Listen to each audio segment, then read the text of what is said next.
السلام عليكم ورحمة الله وبركاته. إن الحمد لله نحمده ونستعينه ونستغفره ونعوذ بالله من شرور أنفسنا ومن سيئات أعمالنا. من يهده الله فلا مضل له ومن يضلل فلا هادي له.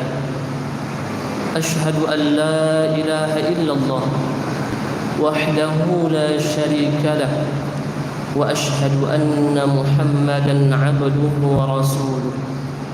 اللهم صل على محمد وعلى آله وأصحابه أجمعين. أما بعد. Kaum muslimin sekalian yang dirahmati oleh Allah Subhanahu wa taala, tidak terasa kita sudah bersama Ramadan selama 10 hari. Dan artinya apa? Begitu cepat Ramadan berlalu begitu saja, bahkan malam ini sudah memasuki malam ke-11. Untuk itu, sepatutnya bagi setiap hamba Allah Subhanahu wa taala menilai dan menimbang, menghitung amalan apa yang sudah dipersembahkan kepada Allah Subhanahu wa taala di dalam 10 hari yang telah dilalui di dalam Ramadan ini. Di antara tujuan yang paling didamba-dambakan oleh setiap insan yang mendapati Ramadan adalah maghfirahnya Allah Subhanahu wa taala. Karena kenapa? Bahkan setiap di dalam doa-doa kita yang kita panjatkan kepada Allah Subhanahu wa taala, di dalam setiap hari kita memanjatkan doa kepada Allah, selalu ada doa untuk meminta maghfirahnya Allah. Rabbighfirli dzunubi wa liwalidayya. Selalu ada. Untuk itu jamaah sekalian yang dirahmati oleh Allah Subhanahu wa taala, kalau seandainya di hari-hari biasa di luar daripada Ramadan, kemungkinan ketika kita ingin berdoa ada hal-hal yang menyebabkan doa kita tertunda, yang menyebabkan doa kita mungkin dalam keadaan kita kurang bersahaja dan lain sebagainya ketika kita memanjatkan doa kepada Allah Subhanahu wa taala. Akan tetapi momen untuk Allah Subhanahu wa taala terima permintaan kita di Ramadan ini adalah maftuh, terbuka lebar.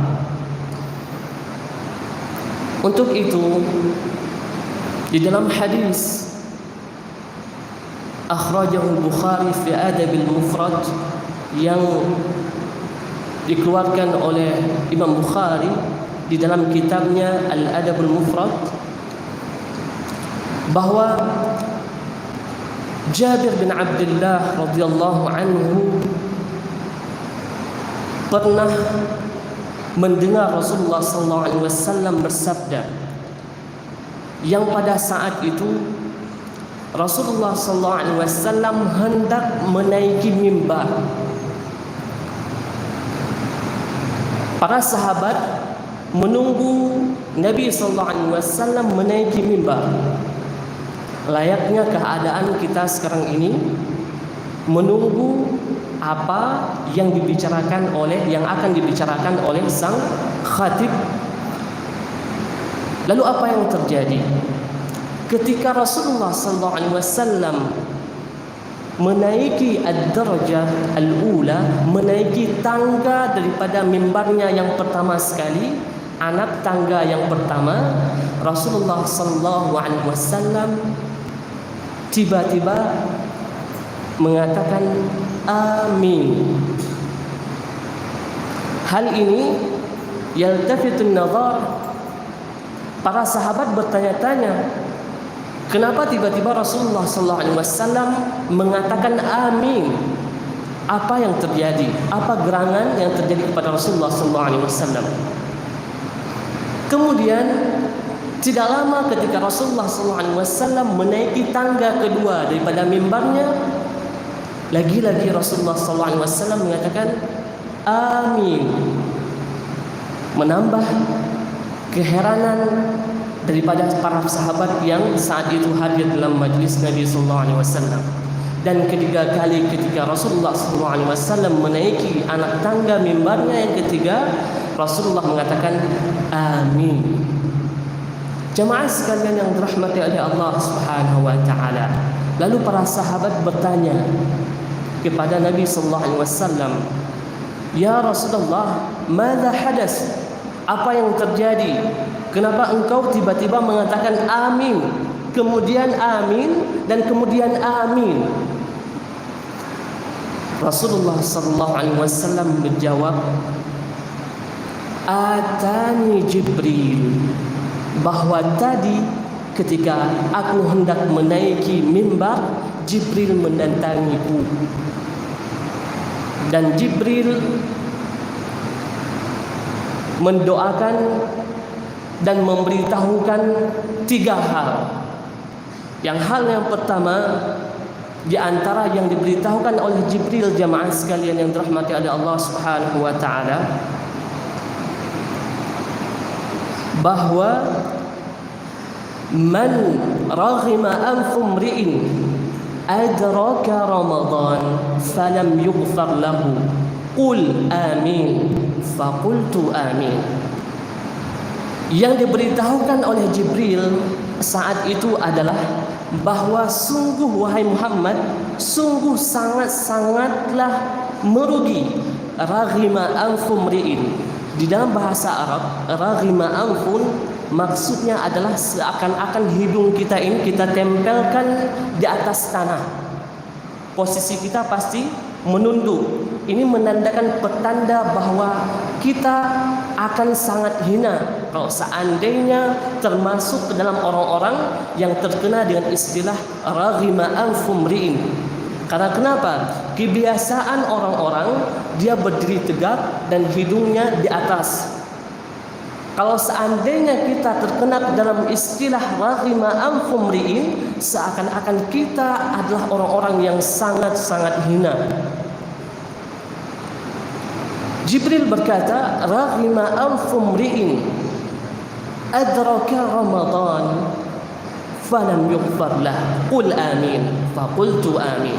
Sungguh sangat hina orang-orang yang mendapati Ramadan, akan tetapi ketika setelah daripada Ramadan Allah Subhanahu wa taala belum mengampuninya.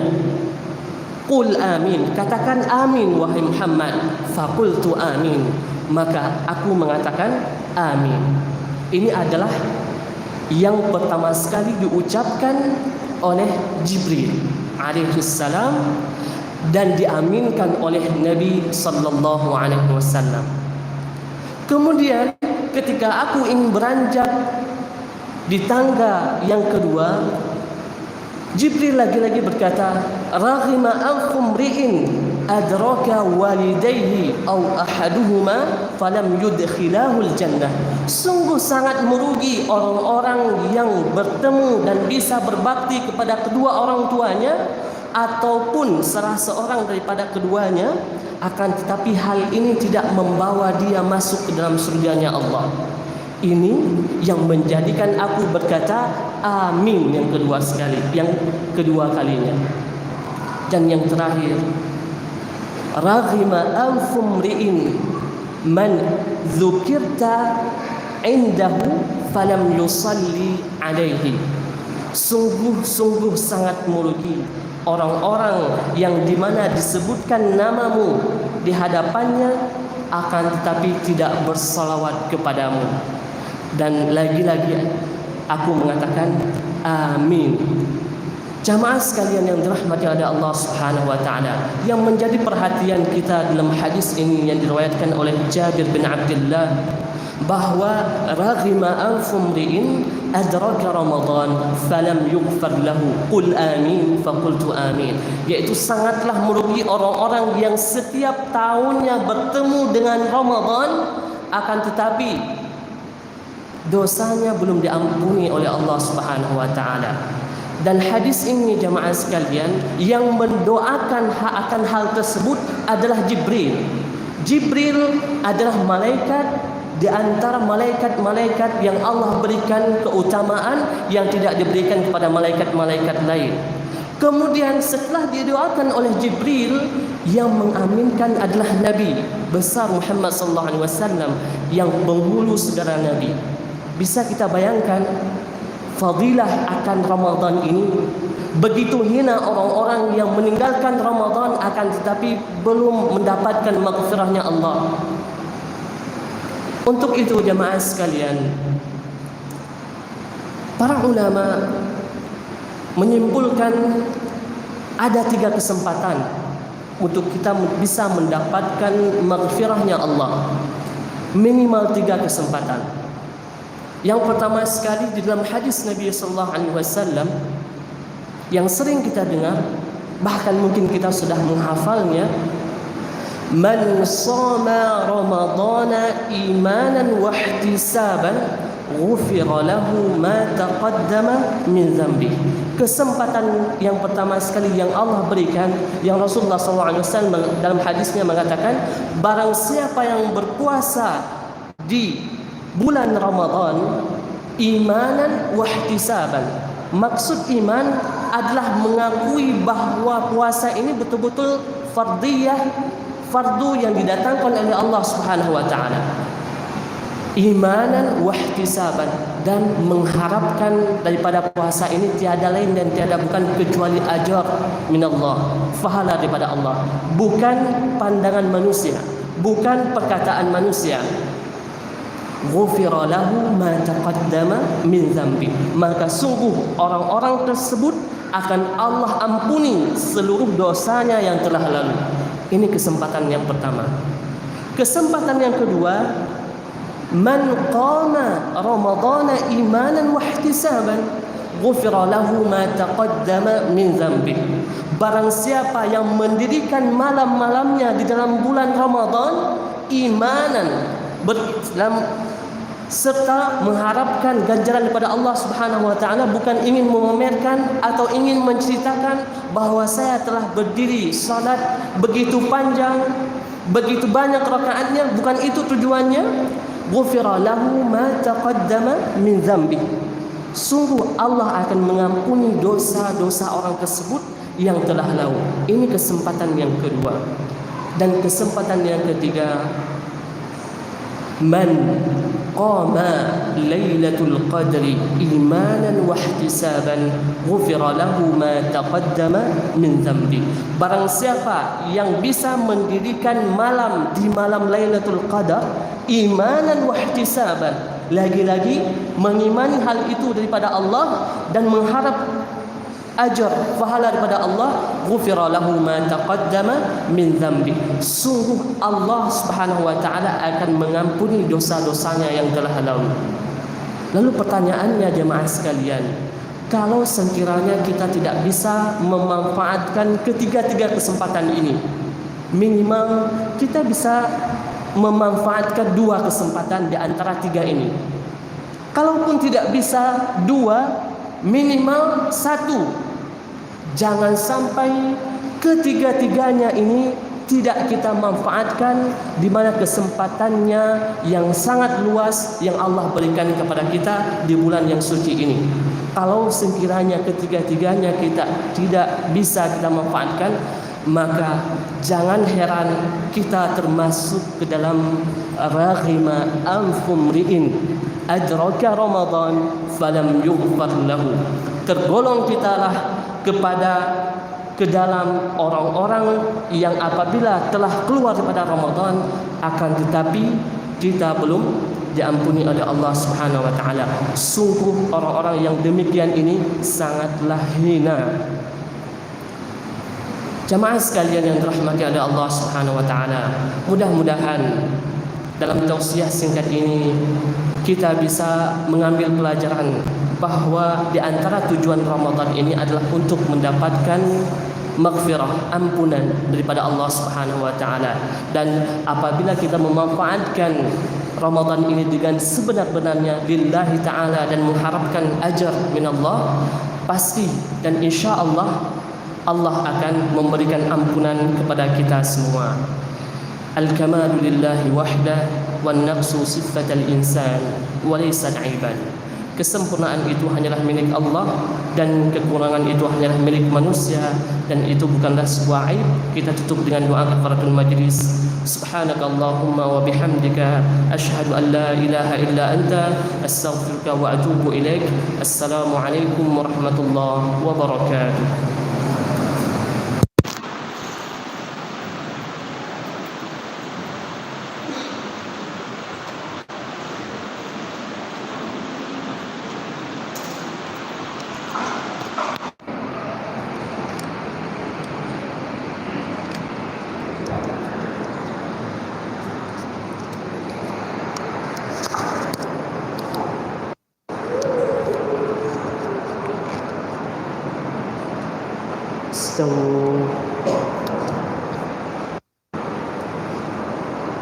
Allahu Akbar.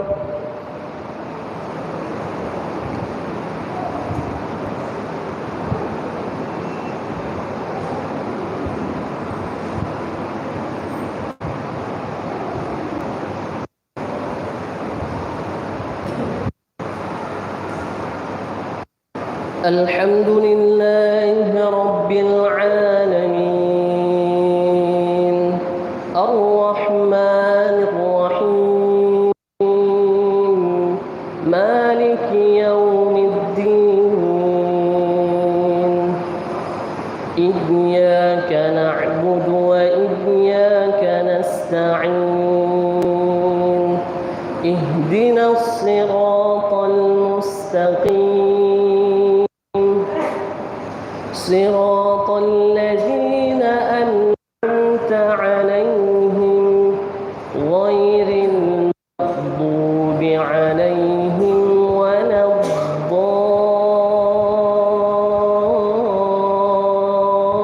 الضالين آمين.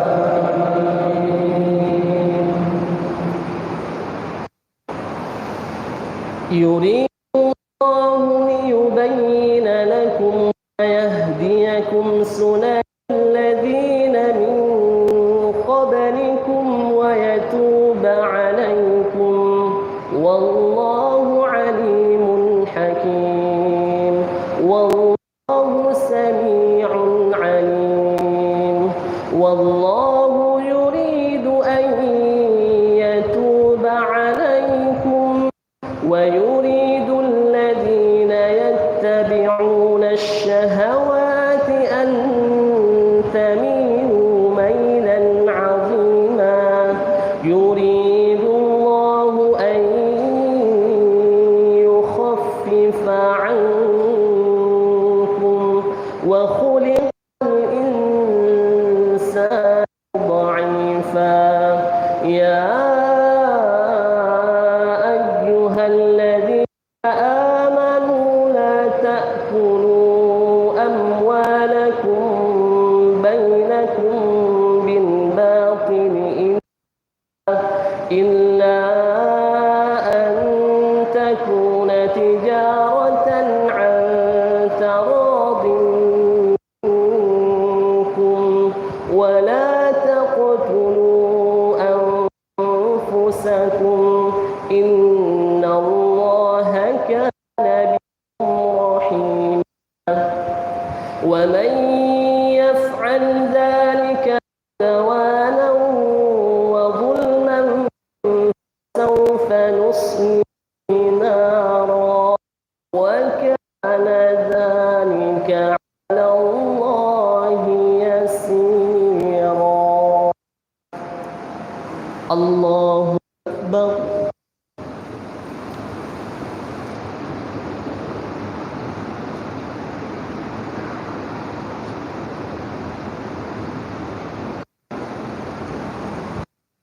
سمع الله لمن حمده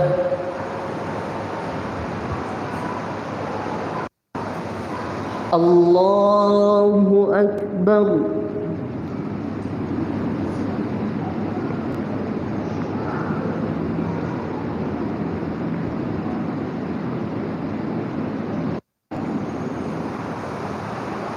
الله أكبر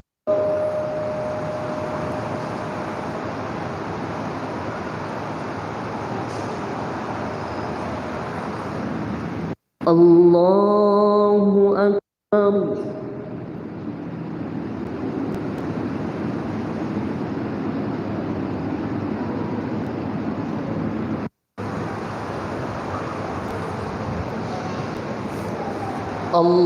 الله أكبر الحمد لله رب العالمين الرحمن الرحيم مالك يوم الدين إياك نعبد وإياك نستعين اهدنا الصراط المستقيم صراط الذين أنعمت عليهم غير المغضوب عليهم ولا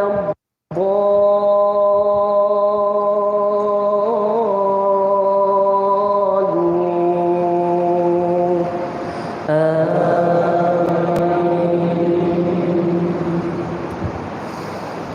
إن تجتنبوا كبائر ما تنهون عنه نكفر عنكم سيئاتكم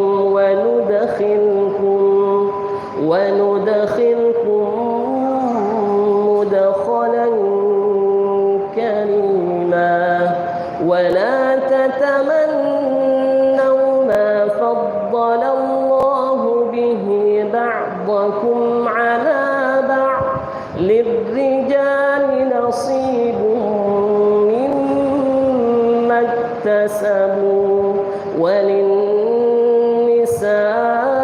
وللنساء نصيب مما اكتسبن واسألوا الله من فضله إن الله كان بكل شيء عليما ولكل جعلنا موالي مما ترك الوالدان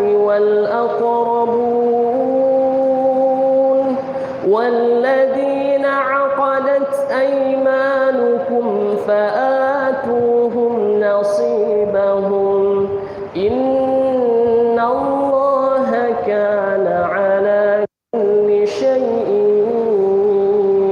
شهيدا الله أكبر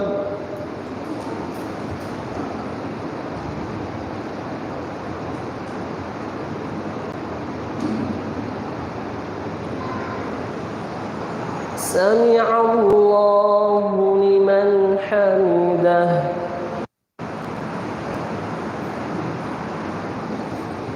الله أكبر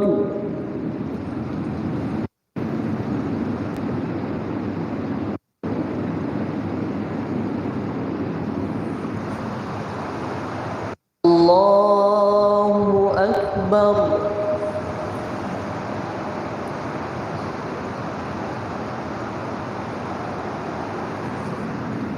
الله أكبر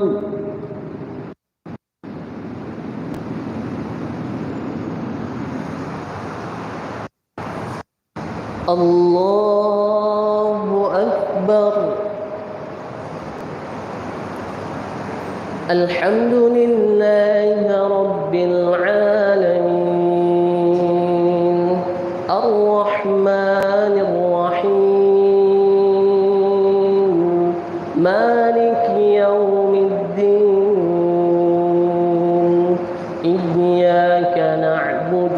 وإياك نستعين اهدنا الصراط المستقيم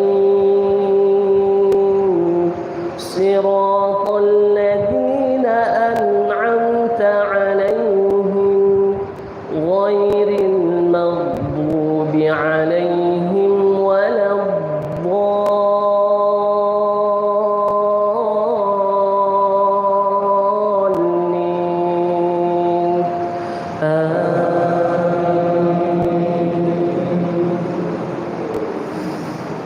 الرجال قوامون على النساء بما فضل الله بعضهم على بعض وبما أنفقوا من أموالهم فالصالحات قانتات حافظات للغيب بما حفظ الله واللاتي تخافون نشوزهن فعظوهن واهجروهن في المضاجع واضربوهن فإن أطعنكم فلا تبغوا عليهن سبيلا إن الله كان عليا كبيرا وإن خفتم شقاق بينهما فابعثوا حكما من أهله وحكما من أهلها إن يريدا إصلاحا يوفق الله بينهما إن الله كان عليما خبيرا الله أكبر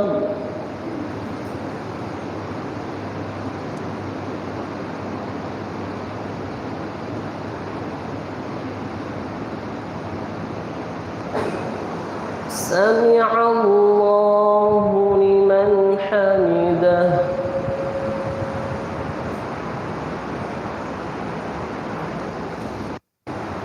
الله أكبر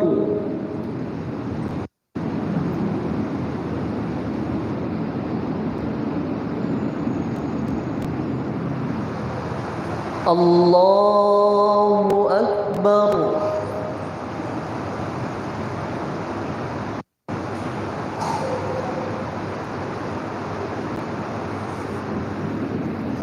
الله أكبر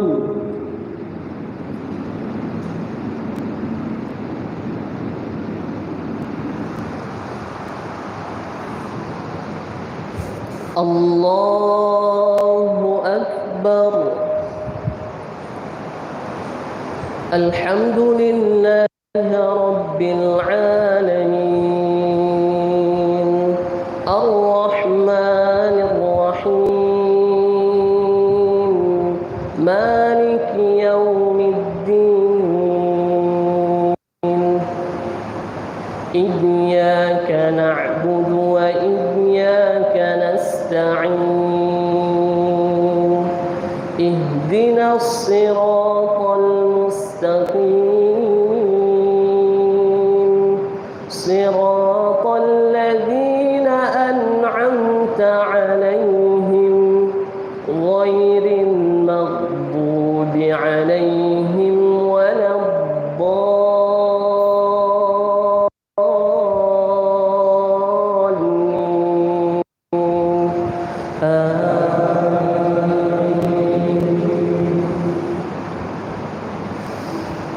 واعبدوا الله ولا تشركوا به شيئا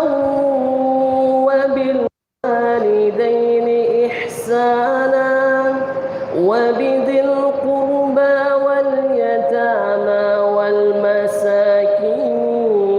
والمساكين والجار ذي القربى والجار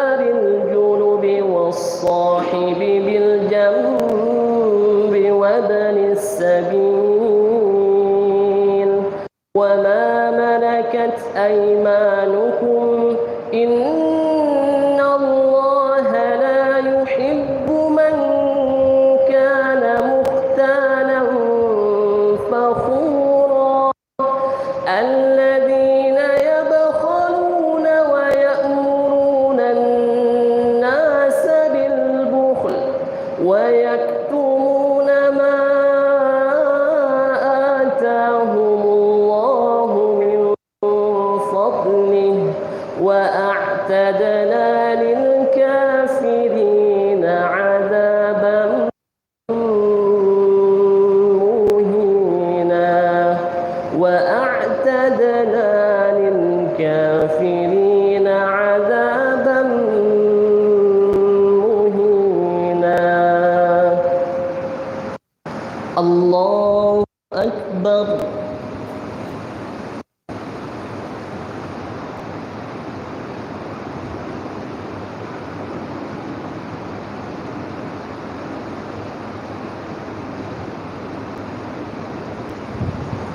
سمع الله لمن حمده.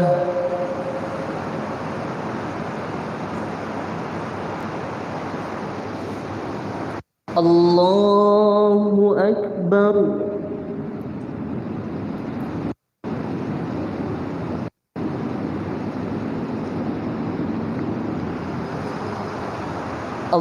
الله أكبر.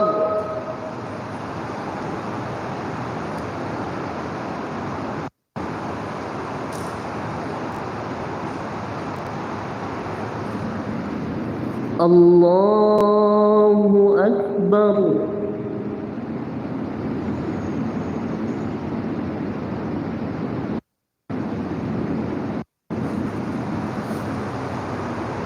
الله أكبر.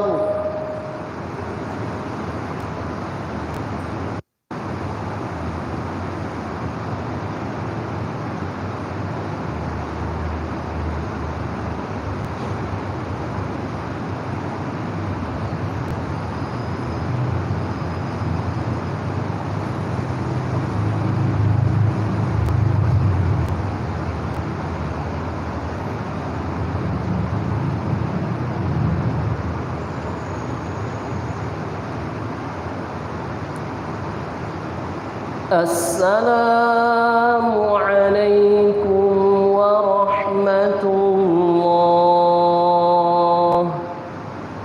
السلام عليكم ورحمة الله.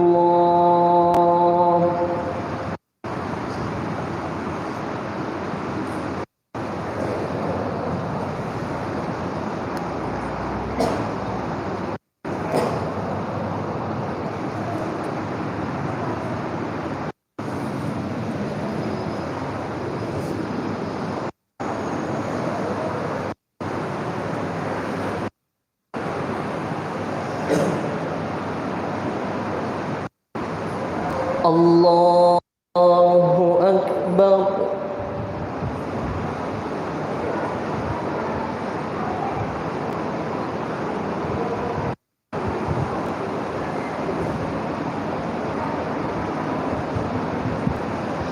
الحمد لله رب العالمين الرحمن الرحيم مالك يوم الدين إياك نعبد وإياك نستعين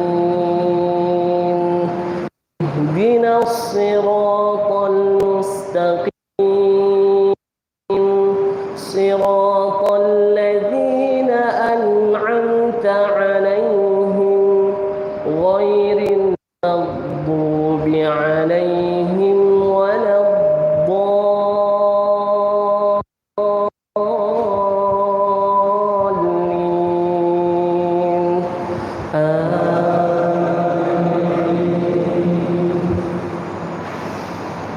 والذين ينفقون أموالهم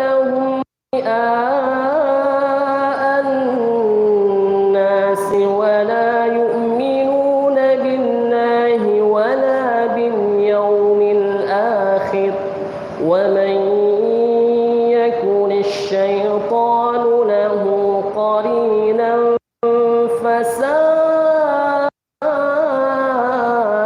قرينا وماذا عليهم لو آمنوا بالله واليوم الآخر وأنفقوا مما رزقهم الله وكان الله بهم عليما إن الله لا يظلم مثقال ذرة وإن تك حسنة يضاعفها ويؤت من لدنه أجرا عظيما فكيف إذا جئنا من كل أمة بشهيد وجئنا بك على هؤلاء شهيدا يومئذ يود الذين كفروا وعصوا الرسول لو تسوى بهم الأرض ولا يكتمون الله حديثا. الله أكبر.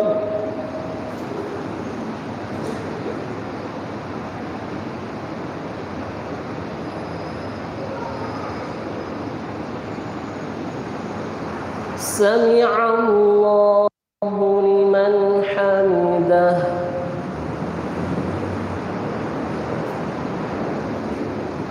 الله أكبر.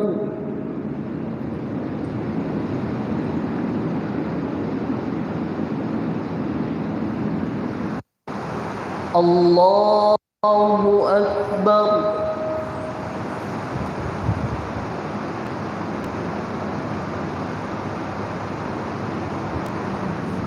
الله أكبر.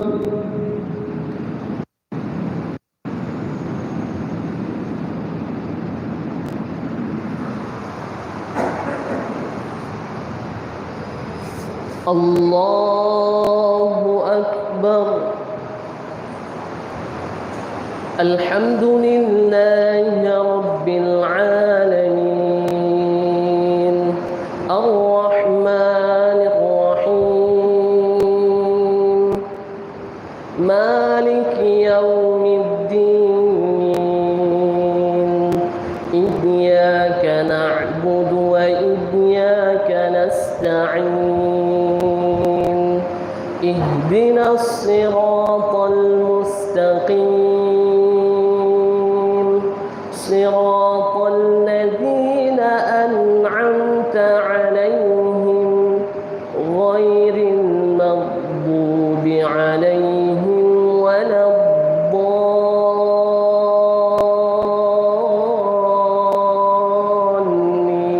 الضالين آمين.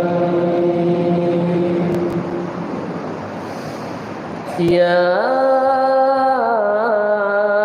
أيها الذين آمنوا لا تقربوا الصلاة وأنتم سكارى حتى تعلموا ما تقولون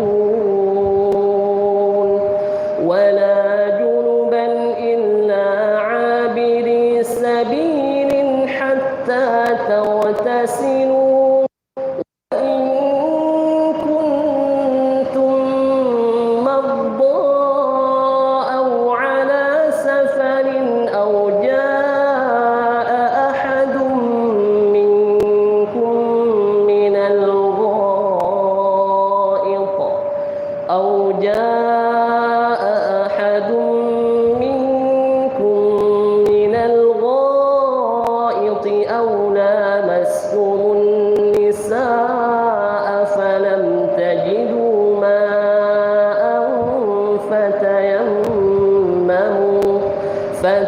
فتيمموا صعيدا طيبا فامسحوا بوجوهكم بأرجلكم وأيديكم إن الله كان عفوا غفورا.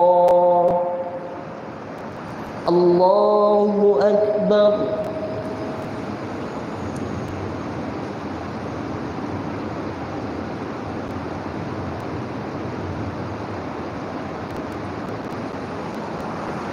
سمع الله لمن حمده.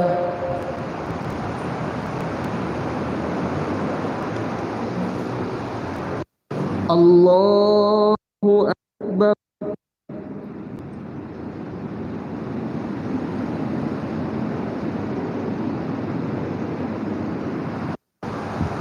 الله أكبر.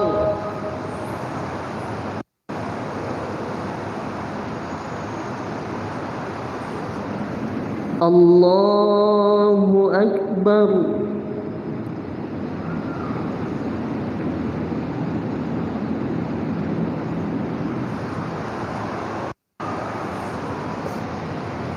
الله أكبر. الحمد لله رب العالمين الرحمن الرحيم مالك يوم الدين إياك نعبد وإياك نستعين اهدنا الصراط المستقيم صراط الذين أنعمت عليهم غير المغضوب عليهم ولا الضالين.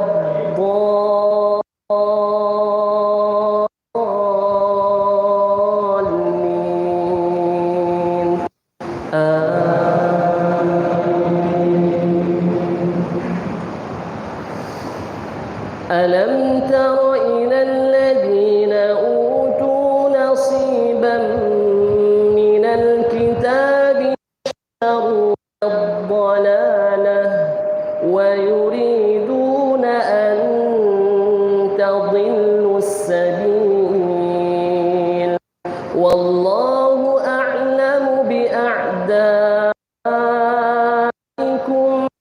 وكفى بالله وليا وكفى بالله نصيرا. من الذين هادوا يحرفون الكلم عن مواضعه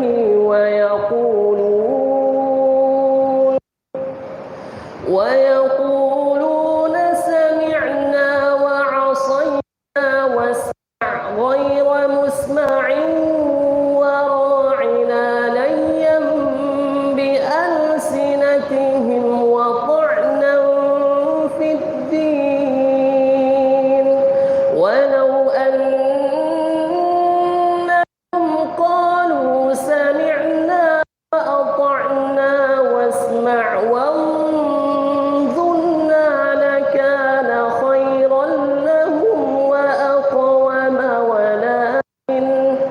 ولكن لعنهم الله بكفرهم فلا يؤمنون إلا قليلا. الله أكبر.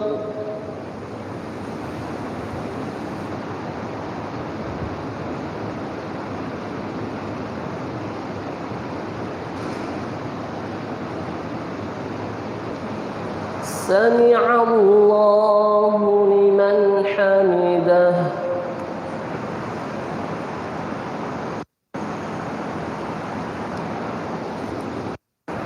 الله أكبر.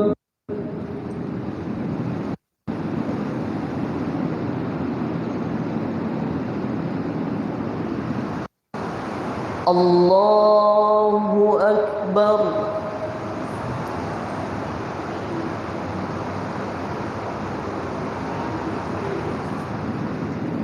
الله أكبر.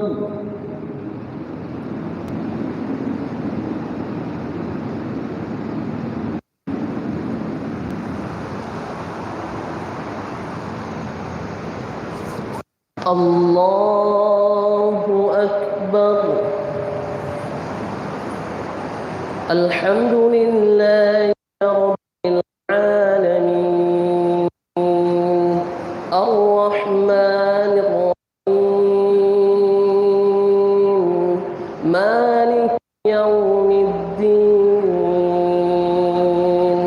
إياك نعبد وإياك نستعين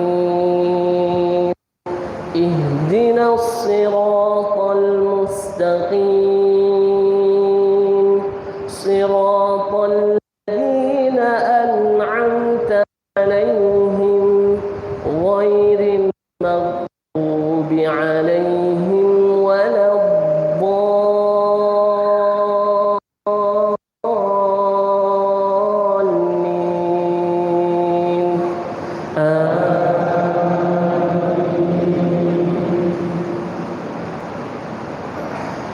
يا أيها الذين أوتوا الكتاب آمنوا بما نزلنا مصدقا لما معكم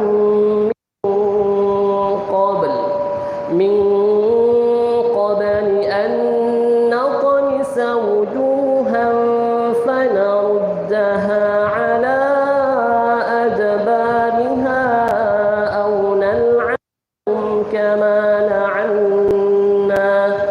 أو نلعنهم كما لعنا أصحاب السبت وكان أمر الله مفعولا إن الله لا يغفر أن يشرك به ويغفر ما دون ذلك لمن يشاء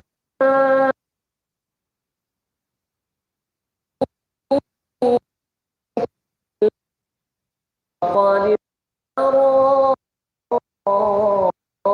إثما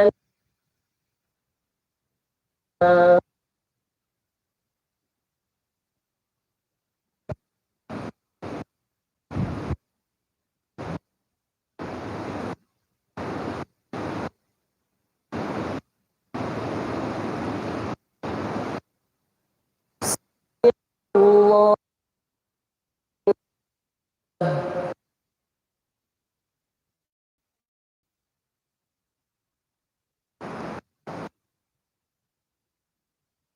أكبر.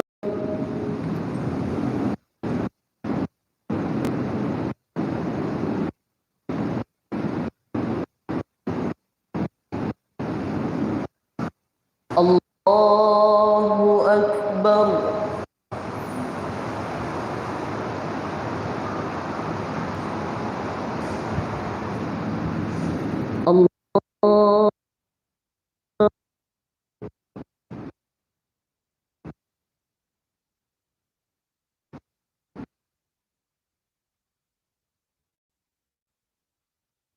الله أكبر.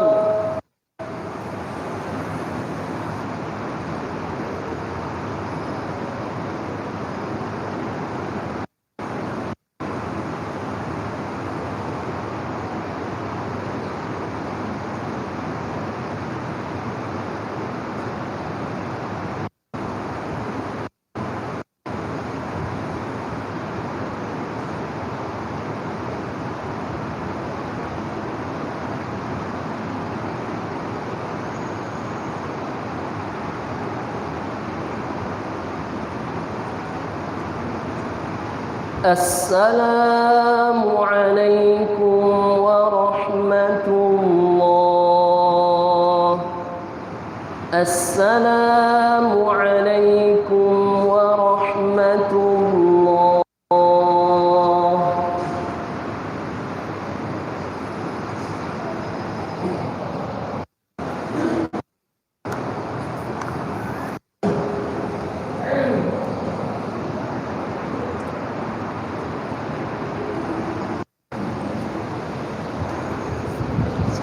Salatul Witr.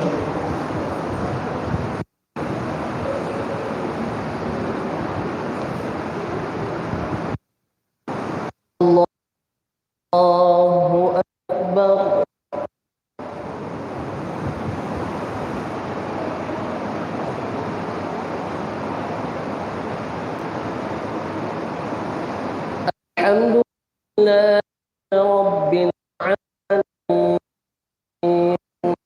الرحمن الرحيم مالك يوم الدين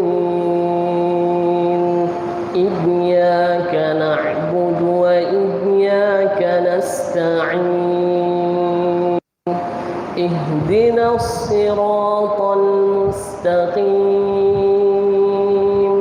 صراط الذين أنعمت عليهم غير المغضوب عليهم ولا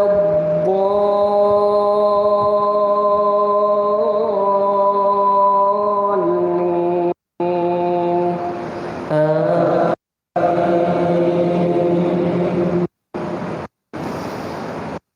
سبح اسم ربك الأعلى الذي خلق فسوى والذي قدر فهدى والذي أخرج المرعى فجعله غثاء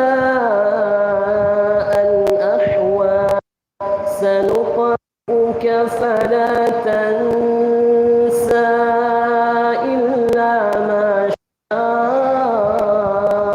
الله إنه يعلم الجهر وما يخفى ونيسرك لليسرى فذكر إن نفعت الذكرى سيذكر من يخشى ويتجنبها الأشقى الذي يصلى النار الكبرى ثم لا يموت فيها ولا يحيا قد أفلح من تزكى ذكر اسم ربه فصلى بل تؤثرون الحياة الدنيا والآخرة خير وأبقى إن هذا لفي الصحف الأولى صحف إبراهيم وموسى الله أكبر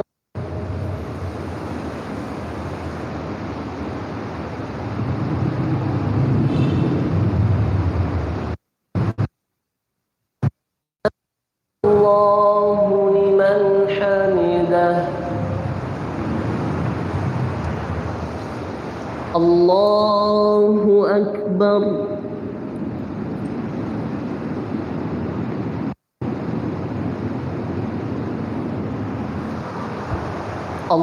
الله أكبر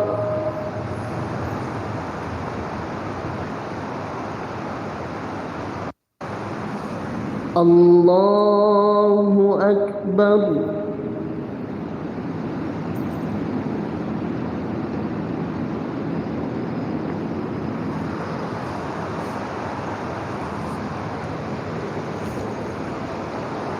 الله أكبر الحمد لله رب العالمين الرحمن الرحيم مالك يوم الدين إياك نعبد وإياك نستعين اهدنا الصراط المستقيم صراط الذين أنعمت عليهم غير المغضوب عليهم ولا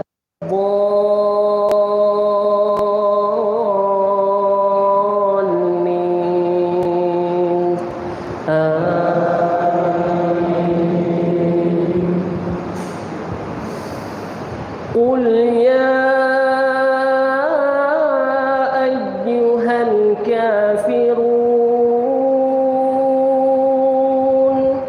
لا أعبد ما تعبدون ولا أنتم عابدون ما أعبد ولا أنا عابد ما عبدتم ولا أنتم عابدون ما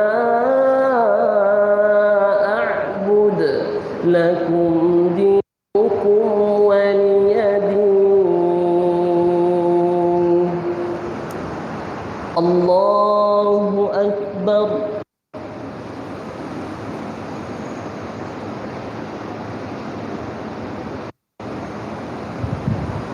سمع الله لمن حمده.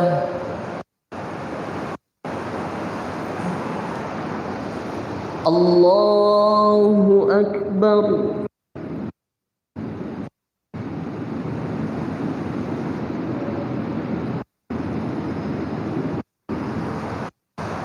الله أكبر.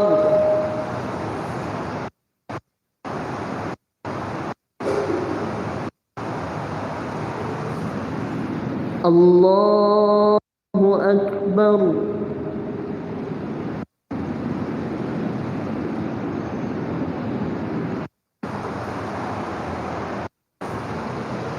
الله أكبر. الحمد لله رب العالمين الرحمن الرحيم مالك يوم الدين إياك نعبد وإياك نستعين اهدنا الصراط المستقيم صراط الذين أنعمت عليهم غير المغضوب عليهم ولا الضالين.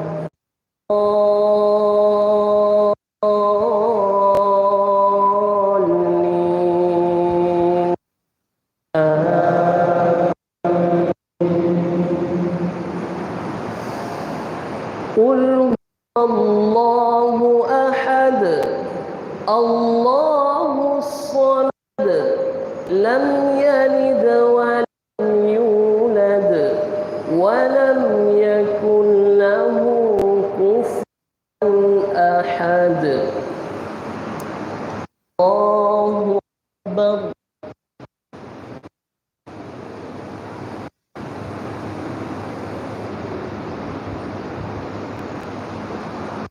سمع الله لمن حمده.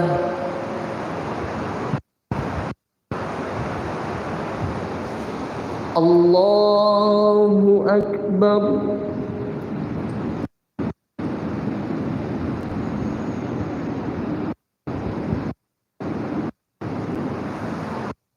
الله أكبر.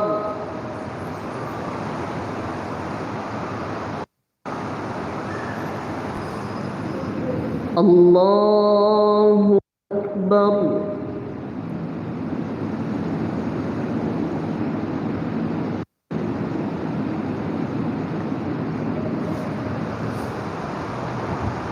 الله أكبر.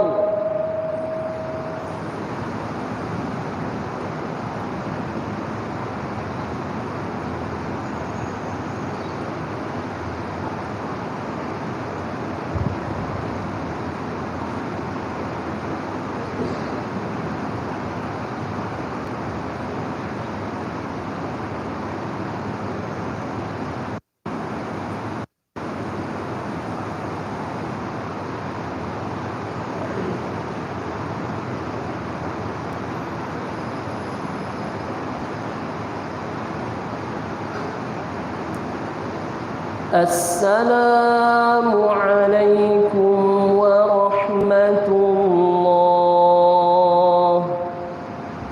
السلام